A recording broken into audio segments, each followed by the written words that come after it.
When officials from the P5+1 nations, the United States, Britain, France, Russia, China, plus Germany, sit down with Iran's representatives Friday, their expectations will be the same as before. They want Tehran to be fully open about its nuclear program, including uranium enrichment and possible weapons development. The latter, if true, would violate the non-proliferation treaty that Iran signed in 1972. From Iran's side, the message going into the Istanbul talks is clear. Iran's President Mahmoud Ahmadinejad, in a speech on January 19th, said, "In the view of the Iranian nation, Iran's nuclear issue is finished. Sit down and cooperate with nuclear Iran."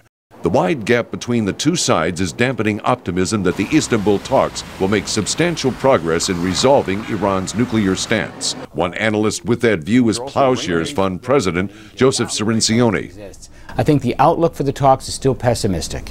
There really is no sign that Iran trusts the P5+1 or is willing to make the kind of concessions that would make a compromise possible. But another nuclear analyst, Michael Elliman, with the London-based International Institute for Strategic Studies, says that after 4 rounds of UN sanctions and the threat of more, Iran has good reasons to try to bridge the gap. The fact that they're talking and they're continuing the process is encouraging to me.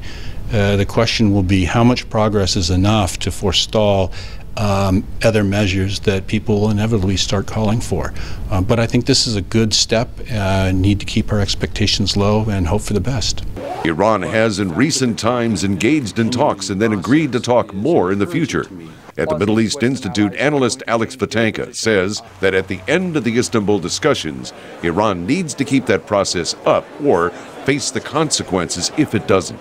You know, we can expect a statement about perhaps more talks. That would be a plus. On the minus side, you could see a collapse and the idea of more sanctions happening by summer, most likely. However, Cirincione and other critics say Iran is simply using these talks to stall for time while it continues to work on its nuclear program, including possibly nuclear weapons.